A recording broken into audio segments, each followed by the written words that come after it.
আসসালামু আলাইকুম। আশা করি সবাই ভালো আছেন। আমরা হঠাৎ প্ল্যান করছি নারায়ণগঞ্জ যাবো। তো সকাল, সকাল রেডি হয়ে দুলাভাইয়ের দোকানে চলে আসছি। আমরা নারায়ণগঞ্জের উদ্দেশ্যে রওনা দিলাম। যেহেতু আমরা ৬ জন, তো সিএনজিতে আমরা যেতে পারবো না।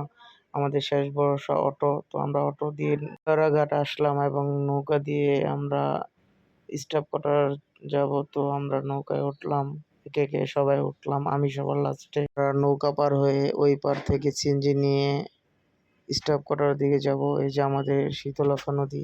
আজ নদীতে আমরা সেলফিতে সবাই আমরা প্রায় বেদার এবং আলোচনা সেরে নিলাম এবং দেখতে, দেখতে আমরা সাইনবোর্ড চলে এসেছি এবং সাইনবোর্ড অনেক গরম লাগছিল। তো এর ফাঁকে আখের জুস মেরে দিলাম এবং আবার সেই অটো করে চাষাঢ়ার উদ্দেশ্যে রওনা দিলাম এবং চাষাঢ়া পৌঁছে আমরা ২ দলে বিভক্ত হলাম এবং চাষাঢ়া নেমে এই শহীদ মিনারে কিছুক্ষণ হাঁটাহাঁটি করে আমরা সরাসরি ওয়াইফেল স্ট্রিটে চলে গেলাম। অর্ডার করার ২ মিনিট পরেই চলে আসলো এবং ট্রাই করে দেখলাম খাবারটা অতটা খারাপ না। থেকে যে কেউই ৮ দিবে এবং ওদের প্লেসটা আসলেই জোস। ডাবল লেয়ারে একটা চকলেটের বার অর্ডার দিয়েছি যার মূল্য ৳১৭০ নিয়েছে এবং খেতে, খেতে বড় ভাইদের জন্য ওয়েট করতেছি। ইতিমধ্যেই বড় ভাইদের কাজ সেরে ওরা চলে এসেছে।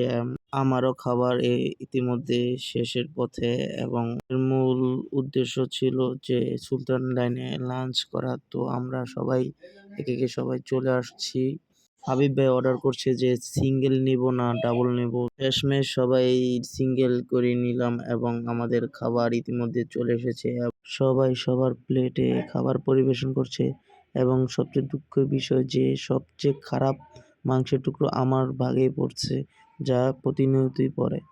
২ মিনিট পরেই আমাদের খাবার সবার শেষ। দেখেন কি অবস্থা, একদম কিছুই নেই। সবার খাবার ইতিমধ্যে শেষ। শিমুল ভাই আস্তে ধীরে খাচ্ছে এবং আমার সাথে মজা লাগছে যে রান নিয়ে একটা পোজ দিতে হবে। তো আমি বললাম দাও এবং খাবার শেষে খাবারের বিল দেখে মাথায় হাত।